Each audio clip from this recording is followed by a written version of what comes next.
russosbrand.com, where the pros are the pros. Oh, my God. Stevie, are we on our way to a WrestleMania week where it's every day of the week there's at least a match, bro? I mean, the talent's there all week anyway, and they have an access show, so I wouldn't doubt if this would be a week-long kind of event. So, but we would have joked 5 years ago, or how many years ago, that they had only one WrestleMania, then they went to 2 days, and we were like, there's no way they could do it. But they're making money off it, so we can't really fault them for that. Yeah. Ben? Yeah, I mean, why not? You got the Hall of Fame and 2 days of the event. What other parts of the circus come into town for a pre-show? Can you start to get hotel rooms and restaurants filled with tourists from? I guess is what it comes down to when you're talking big business and what a city can truly make from tourism of WrestleMania being there, you know? So the traffic sucks, but if you have a plan for it, I guess it can be managed. But it just comes up with what's a creative content. Well, what's going on here, Bill? You know, we do have to point this out first. Let's point out the positive first. By the way, is that like a dash cam for nuclear war or something? Look at that beautiful picture. Look at that. Let's point out the positives first. And there's no doubt about this being the number one positive. And I think this supersedes everything, bro. And I think this is something we can all learn from, bro. I'm telling you, because I experienced it, and I'm glad I experienced it a couple of years ago. I'm glad I saw it with my own two eyes. Guys, we are all in business. You know, I mean, not when I say we all, I don't mean we all. I mean the three of us, because obviously, you know, with the Punk interview, Tony Khan, Punk, you know, backed up everything that we said. You know, Tony Khan is not in a business, you know, but we are. And I got to tell you guys, and I don't think there's going to be any argument whatsoever, the WrestleMania model and the branding and the money, like Stevie, you just said, the money they're going to make over these 2 days. Stevie, I got to be honest with you, outside of the Super Bowl, is there any event that is promoted better where they like exhaust every avenue and take advantage of just every opportunity? Is there any other event in the world, the Olympics, I don't know, that is more, you know, that is better promoted than WrestleMania? I mean, bro, like it goes all the way back to Bob Collins. I don't know if Bob Collins was there when you were there, Stevie, but like he was the main promoter, and Bob Collins came from the circus. He was a real eccentric guy, bro. You would go into his office and he would be walking around in his robe and pajamas. That's how eccentric the guy was. But he started this. This is a monster, Stevie. And my God, you got to tip your hat to them, what they've done with this over 40 years. Oh, yeah, absolutely. If people don't know the history, and we can talk even on this show or Master Shoot, that WrestleMania 1 was an absolute gamble of win or loss. There was no in between. WWE, if they didn't have success with WrestleMania 1, they were going out of business. Not to mention Mr. T, they had to wrangle him into the Madison Square Garden. Like, there were so many factors that this thing shouldn't have come off without a hitch, but it did. And yeah, fast forward just even 2 years later, WrestleMania 3, to have the largest gate attendance in a lot of sports and a lot of entertainment shows at the time.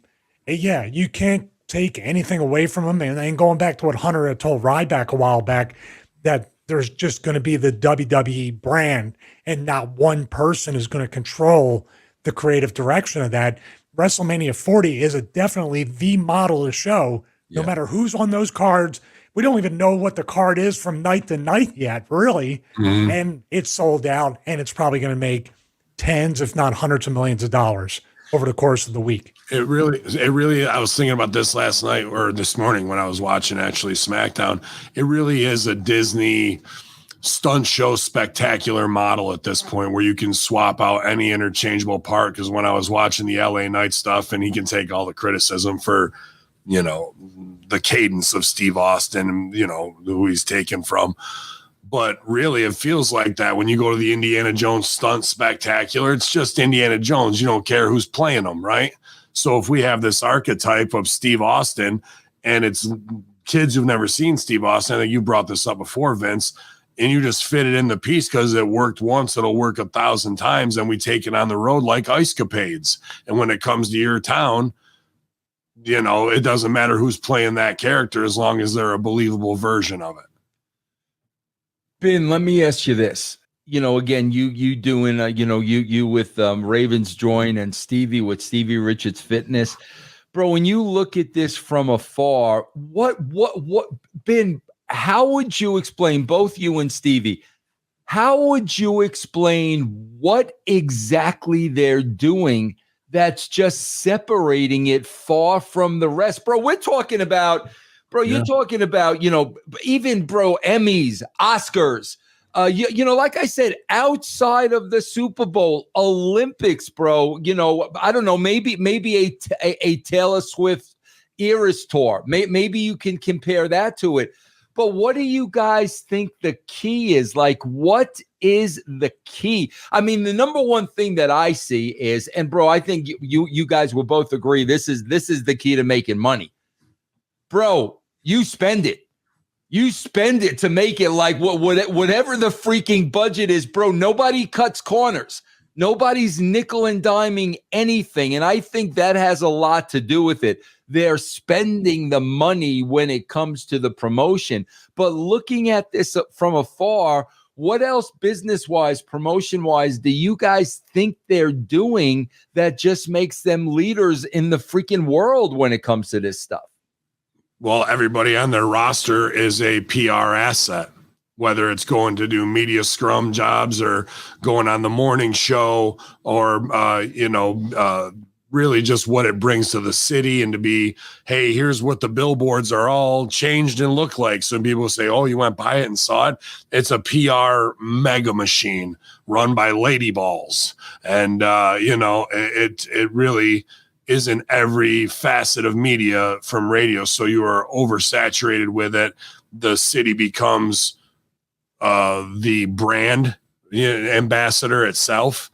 And then you also tap into a niche market of fans that are so brand loyal, they're going to buy no matter what it is. And those, the limited edition merchandising, all of this stuff is boardroom, the people, the Stan Stanskys of the world who never probably really do get recognized, or Collins, like you said earlier, that are working together behind the scenes to run these parts of the operations, from the development of limited edition products for the bloodline or whatever it is, right? The WrestleMania gear, that is a shit ton of work from people that you rarely get to see, except for when WWE had their network and you saw these kind of backstage shows, right? Where they'd highlight some of these people.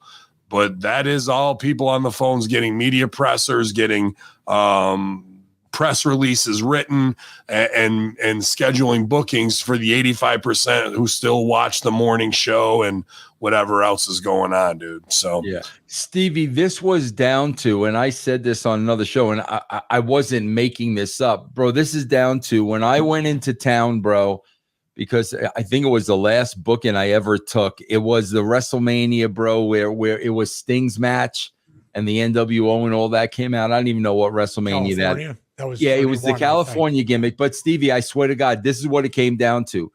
I went into a sports bar to get something to drink, and I go to the urinal and I'm taking the piss. Bro, there's a placard right in front of me as I'm pissing. I mean, that's what it was down to as far as marketing and promoting in the town. Stevie, you're a freaking guru with this, with what you've created with Stevie Richards Fitness. When you look at this model, what's the thing that jumps out at you more than anything? I think Ben hit it on the head, bro. You got all these people that are PR agents. I mean, the talent, and they're all out there in different cities. What do you see, Stevie? Well, number one, when I look at WWE, all three of us have a lot to learn when it comes to that, because they are the experts, the absolute experts. And I'm going to focus on the money, because you just talked about they spend money. They really, what we used to say back in the day, paper to town. They completely paper to town. But we have a good case study of an A/B test. they're spending their money wisely, because not to dog him, but you compare them to Tony Khan, who's not afraid to spend money.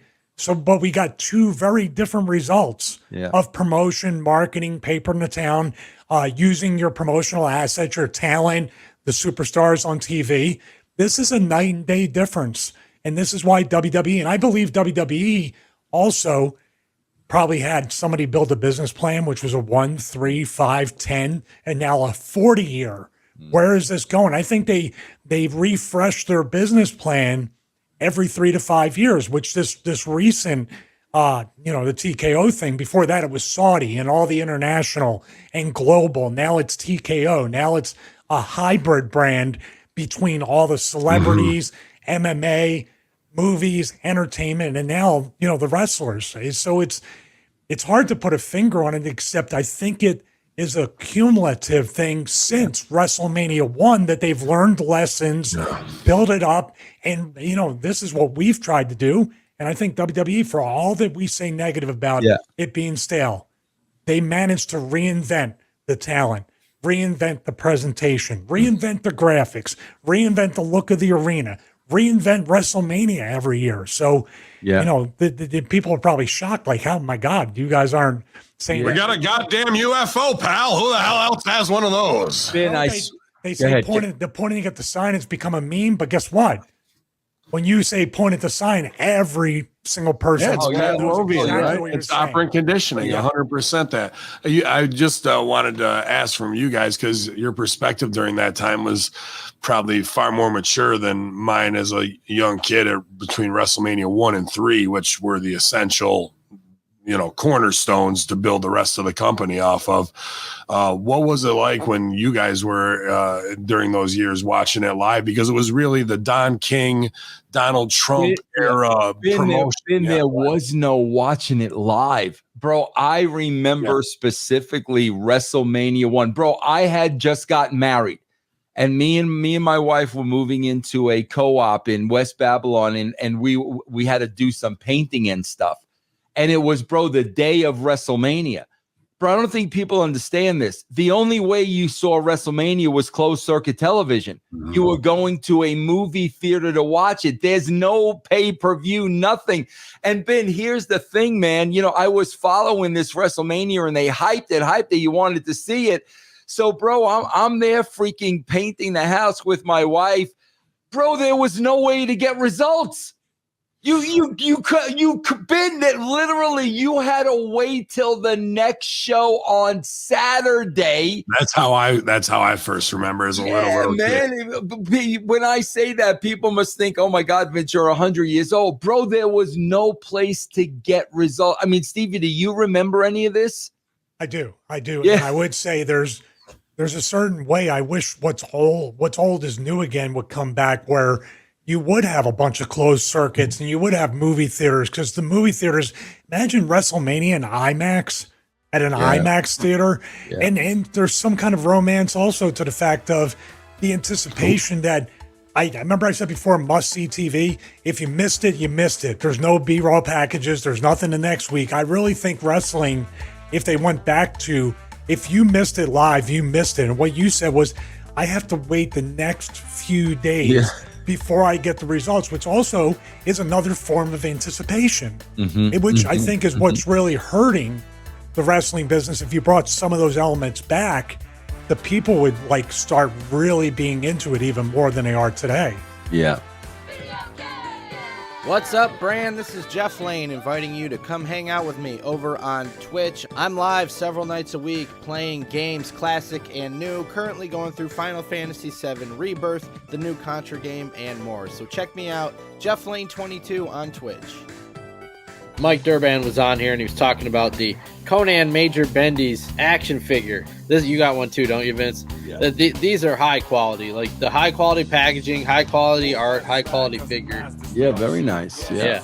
But Durban wasn't kidding, guys. These are real high quality. So you can even get these autographed. MikeDurban.com. Check them out before they're gone.